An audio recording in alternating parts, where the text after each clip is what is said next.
sur un chemin d'apprentissage qui ne s'achèverait jamais.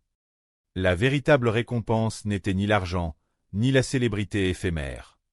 Mais cette sensation d'accomplissement profond et cette certitude que, de leurs propres mains, ils étaient capables d'ajouter un peu de beauté, de solidité et d'élégance à ce monde.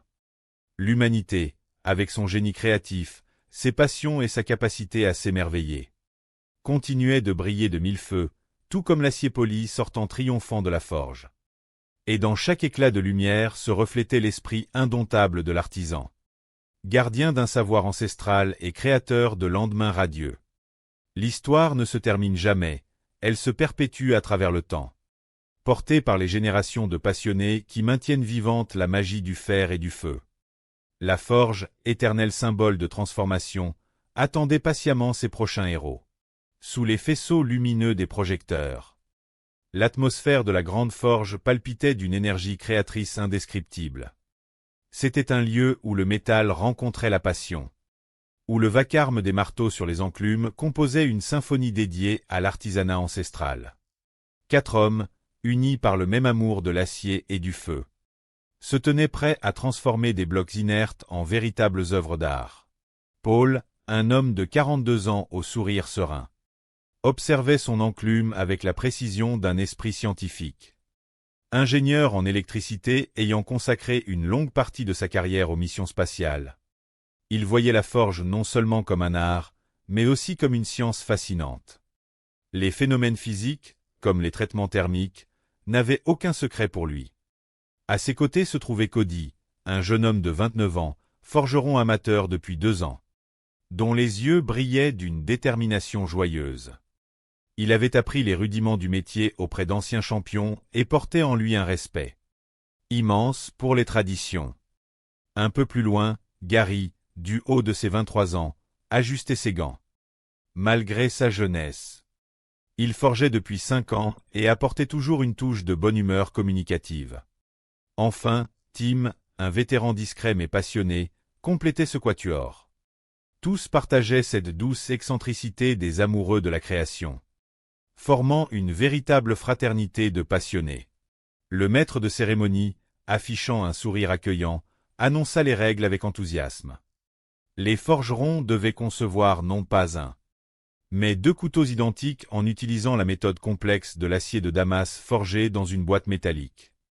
Chaque lame devait mesurer entre 18 et 23 cm. Le vainqueur de ce grand tournoi remporterait la somme de $10 000. Mais au-delà de l'argent, c'était le prestige de la création qui animait chaque participant. Le chronomètre fut lancé pour 3 heures d'efforts intenses. Dès les premières secondes, la forge s'anima. Paul, méthodique, décida de nettoyer méticuleusement ses pièces de métal.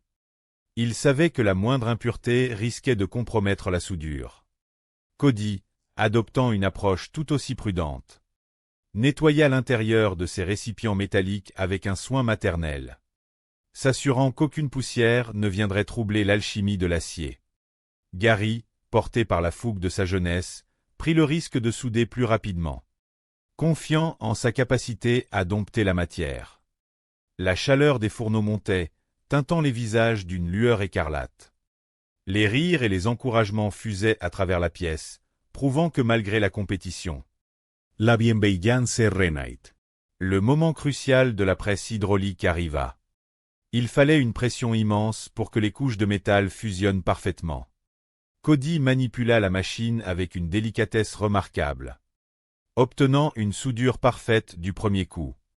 Paul, grâce à son sang-froid légendaire, réussit également à étirer son acier avec une grâce mécanique. Cependant, Gary rencontra une difficulté inattendue. En ouvrant son cylindre, il découvrit de minuscules fissures, signe d'une soudure incomplète.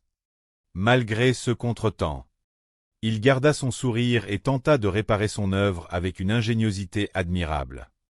L'important n'était pas la perfection immédiate, mais la capacité à apprendre de ses erreurs. Lorsque le temps imparti s'écoula, les juges examinèrent les lames avec bienveillance. Ils saluèrent le travail acharné de chaque forgeron. Malheureusement, les petites fragilités structurelles de la lame de Gary ne lui permirent pas de continuer l'aventure. Loin d'être abattu, le jeune homme salua chaleureusement ses camarades. Fier de son parcours et heureux des nouvelles amitiés tissées autour des flammes. Son départ fut empreint de douceur et de respect. La deuxième épreuve demanda aux 3 artisans restants de doter leurs lames jumelles de garde et de manches confortables en seulement 2 heures. La fatigue commençait à se faire sentir, mais la passion demeurait intacte.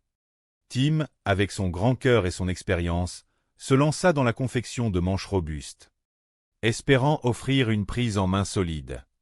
Paul, utilisant des matériaux nobles, façonna ses pièces avec une précision chirurgicale, soudant avec précaution pour préserver la solidité de l'ensemble. Cody, bien qu'il ait connu une petite frayeur en se blessant légèrement le doigt, fut rapidement pris en charge par l'équipe médicale avec douceur et repartit au travail. Encouragé par les applaudissements de ses pairs, les tests de résistance et de tranchant mirent en lumière le talent extraordinaire des forgerons. Les lames de Paul et Cody fendirent les cibles avec une aisance remarquable, prouvant que leur géométrie était parfaite. Celle de Tim, bien que tranchante, possédait des manches légèrement surdimensionnées, rendant l'utilisation moins fluide. Avec une immense gratitude, les juges remercièrent Tim pour son dévouement. Ce dernier, philosophe et souriant, déclara qu'il forgerait jusqu'à son dernier souffle, emportant avec lui des souvenirs impérissables et une sagesse renouvelée. Paul et Cody, les 2 finalistes, s'enlacèrent amicalement. Ils devaient retourner dans leur forge personnelle pour recréer une arme historique majestueuse. La 5DEA, une épée noble de la Renaissance italienne, célèbre pour sa lame large comme 5 doigts et ses multiples gouttières élégantes. Il disposait de 4 jours pour accomplir ce prodige. De retour dans son atelier, Paul opta pour un acier allié de haute qualité, privilégiant la robustesse et la fiabilité. Il sculpta le métal avec amour, intégrant des pièces de ses lames précédentes pour raconter une histoire de continuité et de respect pour son propre parcours. Cody, véritable artiste de l'acier de Damas, se lança dans la création d'une lame composée de plus de 150 couches superposées, cherchant à capturer la beauté poétique des motifs tourbillonnants. Malgré les défis, comme la taille restreinte de son four, il trouva des solutions créatives, utilisant des matériaux isolants pour garantir un traitement thermique parfait. Les 2 hommes travaillèrent avec une joie évidente, sachant que la véritable victoire résidait dans l'accomplissement d'une œuvre magnifique. Le jour de la grande finale, les 2 épées furent présentées sous les applaudissements. Elles étaient majestueuses. Lors des évaluations, axées sur la solidité et la maniabilité à travers des coupes sur des matériaux d'épreuve, l'épée de Cody se distingua par une légèreté et une ergonomie exceptionnelles. Celle de Paul, bien que magnifiquement réalisée, s'avéra un peu plus lourde. Le titre fut donc attribué à Cody, qui reçut la récompense avec une humilité touchante. Paul, irradiant de bonheur pour son jeune ami, le félicita chaleureusement. Il n'y avait aucune amertume. Seulement la célébration d'un artisanat partagé et la promesse de nouvelles créations éblouissantes. Ce même lieu, imprégné de ces belles énergies, accueillit peu après une nouvelle assemblée d'artisans pour un défi inédit. Bill, un forgeron soutenu inconditionnellement par son épouse aimante, apporta une lame en acier de Damas ornée de détails en laiton. Rhys, un jeune prodige de 18 ans ayant tout appris par lui-même, présenta une machette forgée avec une ferveur adolescente. Thomas, passionné de cuisine, dévoila un élégant couteau de chef au rivet argenté, tandis que Carrie, un professeur d'arts martiaux plein de sagesse, offrit une lame traditionnelle empreinte de spiritualité. Dès le premier tour, leurs créations personnelles furent mises à l'épreuve sur des blocs de glace purifiés pour évaluer la résilience du métal. Tous retinrent leur souffle. Les œuvres témoignaient d'un amour sincère pour le métier. Toutefois, le manche de l'outil de Rhys s'avéra un peu trop menu pour offrir une sécurité optimale. Le jeune homme, remerciant les juges avec une maturité étonnante pour son âge, promit de retourner à son enclume pour grandir et s'améliorer, emportant avec lui les précieux conseils de ses aînés. L'épreuve suivante consistait à forger une dague à pousser en un temps record de 2 heures.